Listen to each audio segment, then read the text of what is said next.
র্যাবের মা পরিচালক বলেছেন যেইভাবে খুনের নির্দেশ দেওয়া হইতো আমরা আর এভাবে গুম খুন করব না। ছোট্ট বাচ্চা 5 বছরের বাচ্চা দর্শন করে বস্তার মধ্যে বাইন্দা ড্রেনের মধ্যে ফালাইয়া দেয় এই 92 মুসলমানের জমিনে। শুনছেন আপনারা? মনে হয় শুনেন নাই? শুনছেন? তা শুনলে জোরে বলেন শুনছেন? কার কথা? র্যাবের মহাপরিচালক, আমার মতন হাসিবুল ইসলামের বানাইলে কথা না। তাইলে বুঝেন এই 15 বছর পর্যন্ত যুবক বন্ধু একটু দিলের কান লাগাই শোনো, 15টা বছর যাদেরকে নিয়ে গুম, যাদেরকে নিয়ে আইনাগর নামক সাজায়া তাদেরকে রিমান্ডে নিয়া তাদের মেরুদণ্ড বেঁধে দিয়া তাদেরকে জবাই করে পুরী গঙ্গার মধ্যে বেশিয়ে দিয়েছে। আপনি কল্পনা করতে পারবেন? আপনি তো চুপ হয়ে আছেন। আপনার যদি সন্তানটা হইত, আপনার সন্তানটা হইলে কেমন লাগতো? যুবক একটু শোনো না, ও মুসলমান একটু শোনো না, 15টা বছর মুসলমানদেরকে কিভাবে ধ্বংস করা যায়, মুসলমানদেরকে কিভাবে আলেমদেরকে জঙ্গি ট্যাগ লাগাইয়া তাদেরকে ধরে নিয়ে রিমান্ডে তাদেরকে পঙ্গু করে দিয়েছে। শুধু তাই নয়, প্রত্যেকটা আলেমের সম্পদগুলো তারা লুটে নিয়েছে। ঠিক না বেঠে? ওদের একটাই মিশন ছিল এদেশে কোনো মাদ্রাসা রাখবে না। ওদের একটাই মিশন ছিল এদেশে কোনো আলেম থাকতে পারবে না। ওদের একটাই মিশন ছিল এদেশের ভিতরে কোনো হুজুর থাকতে পারবে না। কারণ আছে কি জানেননি? হুজুর থাকলে তো ওরা বড় বড় মদের বোতল খাইতে পারবে। বাড়ি যাই কোন ঠিক। আজকের চুপ হয়ে আসি দেখা অনেকে বলে হুজুর এত গরম কথা বলেন কেন? গরম না বললে পারেন না? আমরা যদি গরম না বলি, হেরা তো মনে করেন এই বাংলার জমিনের মধ্যে মদ পারমিশন দিয়েছিল মহল্লায় মহল্লায়, হয়েছে কিনা একটা আওয়াজ দিয়ে বলেন। কেমনে দিল? 92 মুসলমানের জমিন না? আমার কথা বুঝেন?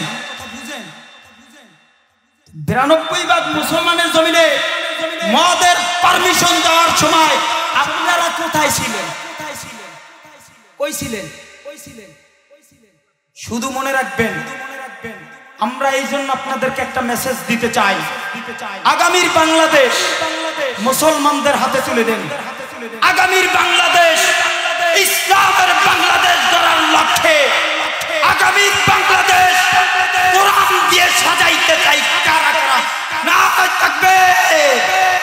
না থাকবে?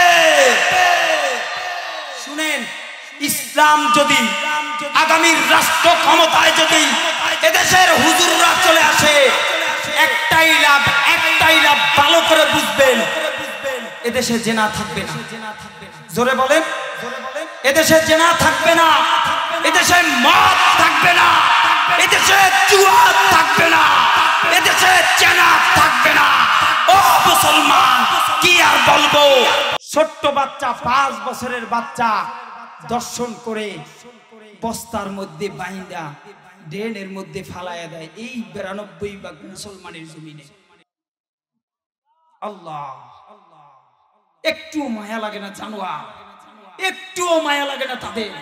এদেশের মানুষগুলো হিংস্র জানোয়ারের মতো হয়ে গেছে। যেই নাবালক বাচ্চাগুলোকে ধরে ধরে তারা দর্শন করে গলা টিপে হত্যা করে। আজ যদি এদেশে কোরআনের আইন প্রতিষ্ঠিত হয়, এই সমাজে কোনো জেনাকার থাকবে না, থাকবে না, থাকবে না। ঠিক না বেঠে?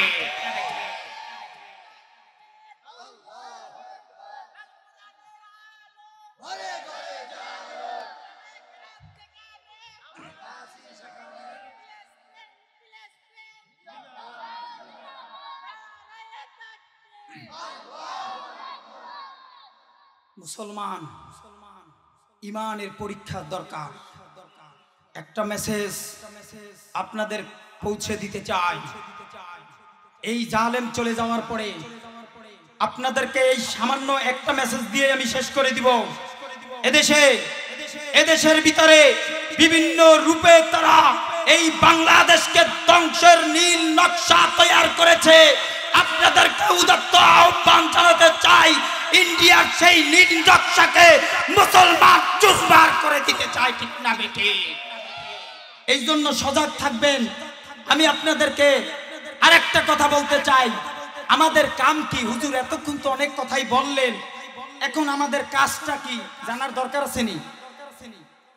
মুসলমানদের এখন একটাই কাজ, মুসলমানদের একটাই কাজ, ইমানি দায়িত্ব।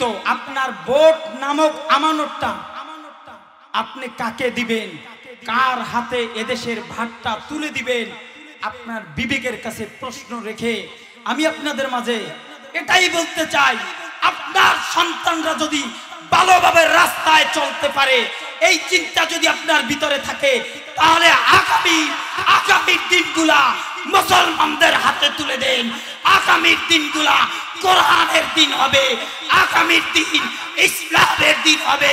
আগামীর কোন নাস্তি, কোন বেঈমান আমার নবীকে, কোন কুলঙ্গার আমার নবীকে জঙ্গি বলতে পারবে না, পারবে না, পারবে না।